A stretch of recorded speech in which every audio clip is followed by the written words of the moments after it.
to start a new chapter that is known as reproduction. So first of all, we will start from the definition of reproduction. What reproduction is? Reproduction is a process by which living organisms produce new individual of the same species. यानी अपने ही जैसे organism को produce करना वो कहलाता है reproduction का process. Reproduction is very necessary for the survival and increase in the population of a species. If organisms do not reproduce, their population decreases and species will become distinct. अगर living beings के पास ये reproduction का process नहीं होता, feature नहीं होता, तो क्या होता? कोई भी species new develop होती, वो species particular amount में ही present होती, particular number उसके present होते हैं, and without the help of reproduction उसके जैसे और ऑर्गेनिज्म डेवलप नहीं हो पाते. Ultimately that species will become extinct और वो स्पीसीज हमारे यहाँ से चली जाती. सो we organism create carbon copies of themselves. This is a question. Do organisms create carbon copies of themselves? The deoxyribonucleic acid, that is the DNA molecule in the chromosome in the nucleus, is responsible for the transfer of characters from the parents to the offspring. As you all know that हम सब कैसे होते हैं, हम सब अपने parents की तरह ही दिखते हैं कुछ कुछ. और ये हम अपने पेरेंट्स की तरह क्यों दिखते हैं? क्योंकि पेरेंट्स के अंदर जो DNA होता है, उसके अंदर जो जीन्स प्रेजेंट होते हैं, वो हमें पेरेंट्स से ही मिलते हैं. During the reproduction process we get the copies of DNA from our parents, from our mother, from our father, and these DNA copies will be similar but not identical to each other. That means हम हमारे siblings जो होते हैं, हमारे brothers और sisters जो होते हैं, उनके पास भी same genes होते हैं, बट जीन्स सेम होते हैं लेकिन आइडेंटिकल नहीं होते हैं, इसीलिए हम हमारे सिबलिंग से अलग दिखते हैं. This is the basis of variation and evolution of new species. जितने भी इंडिविजुअल प्रोड्यूस होते हैं वो इंडिविजुअल कैसे होते हैं?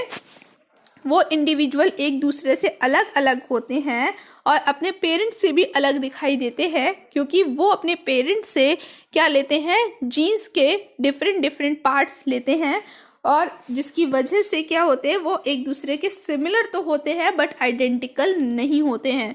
ठीक है. Similar means what? They are having 2 eyes, they are having 1 nose, 1 mouth, 2 lips, etc. But these are not identical because they get different sets of DNA from their parents. Okay, आगे बढ़ते हैं. What is the importance of variation? हम सब अलग अलग दिखते हैं, सारे प्लांट, सारे स्पीसीज सब अलग अलग हैं. क्यों? So DNA copying during reproduction is important for maintaining the body's design of different organisms to survive in the existing environment. हम सब में जितना भी वेरिएशन होता है वो DNA की वजह से ही होता है. हमारा environment लगातार चेंज होता रहता है, continuously changing our environment. Temperature is changing, climate is changing, water level is changing. But what happen if organism cannot adjust? हम organism according to climate, according to weather, we can adjust ourselves, and this adjustment is because of the variations that we have. हमारे अंदर variations होने की वजह से, सारे plants और species में वेरिएशन होने की वजह से हम वेरियस टाइप के एनवायरनमेंट में रह पाते हैं और एक्सटिंक्ट होने से बचते हैं. If there are variation in some individual of a species, they may be able to survive the change in the environment. जितना भी वेरिएशन हम में होता है, अगर वो इन्वायरमेंट के अकॉर्डिंग होता है तब तो हम क्या जिंदा रह जाते हैं, लेकिन अगर वो इन्वायरमेंट के अकॉर्डिंग नहीं होता है तो क्या होता है? हम सरवाइव नहीं कर पाते हैं.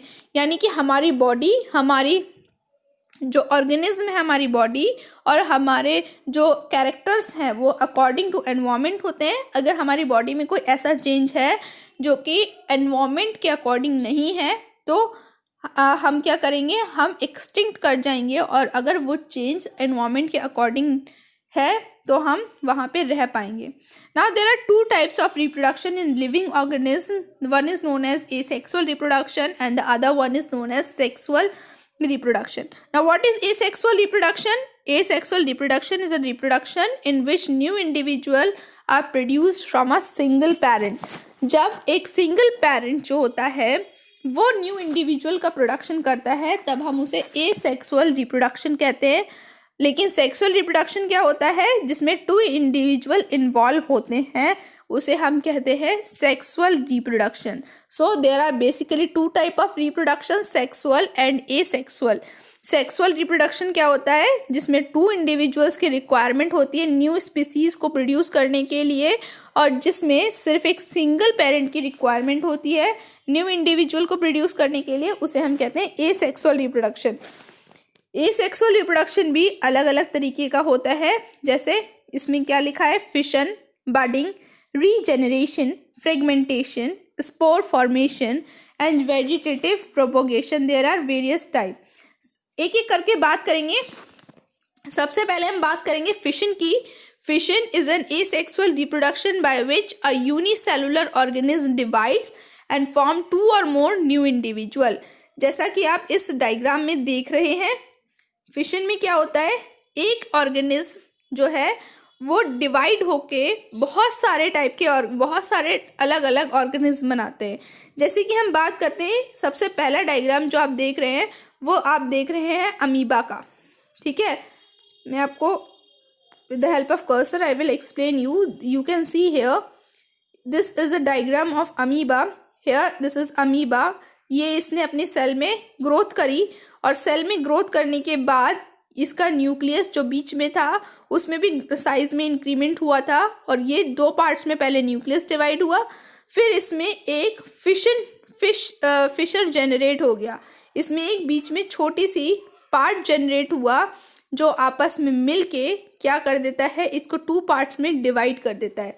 सो फिशन में क्या होता है, यूनिसेलुलर ऑर्गेनिज्म में होता है. सबसे मेन पॉइंट तो यही है that fission is an asexual reproduction by which a unicellular organism divides and form two or more new individuals. So the basic key point is what? It happens only in unicellular organism, और ये divide होकर दो या दो से ज़्यादा organism का formation करते हैं.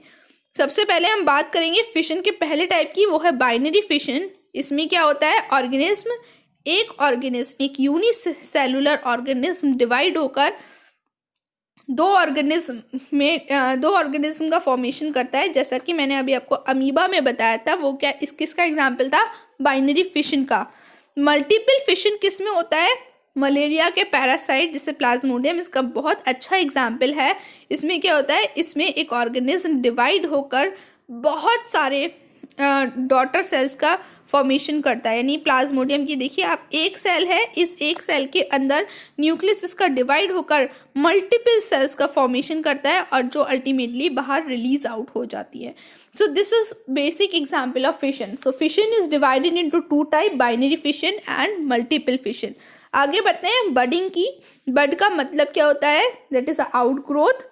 In this method, a bud-like projection is formed on the body of the organism. हमारी ऑर्गेनिज्म की बॉडी में एक बर्ड की तरह फॉर्मेशन होता है, और ये बर्ड डेवलप होकर न्यू इंडिविजुअल का फॉर्मेशन करती है. जैसा कि आप इस एग्जाम्पल में, इस डायग्राम में देखिए, ये हाइड्रा है. This is hydra. It is a aquatic creature. इस हाइड्रा में क्या हुआ, इस हाइड्रा में एक छोटी सी आउटग्रोथ निकली. इस छोटी सी आउटग्रोथ जो बल्ज आउट हुई है उसे हमने बड कह दिया. धीरे धीरे ये बड का क्या होता है, धीरे धीरे ये बड आउटग्रोथ जो होती है वो डेवलप होने लगती है. इसमें टेंटिकल्स निकल आते हैं, और ये जो आउटग्रोथ जब पूरी डेवलप हो जाती है, बड पूरी डेवलप्ड हाइड्रा की तरह दिखने लगती है, तो ये अल्टीमेटली पेरेंट बॉडी से डिटैच हो जाती है. This is known as budding.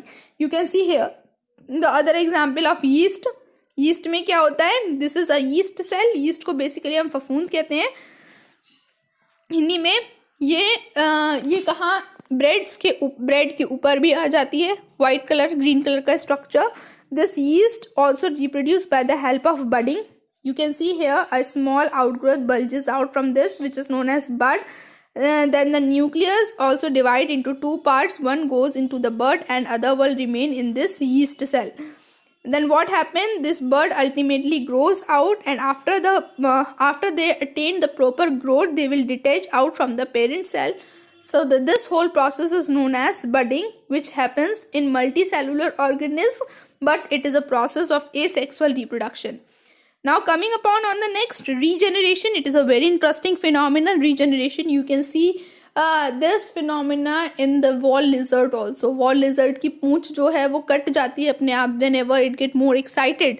सो क्या होता है, बाद में उसकी छोटी सी पूंछ वापस से रीजनरेट हो जाती है. तो रीजनरेशन का प्रोसेस में क्या होता है, in this method a part of a body in the organism if cut और broken can develop into the new individual, as you can see in this planaria as well as hydra.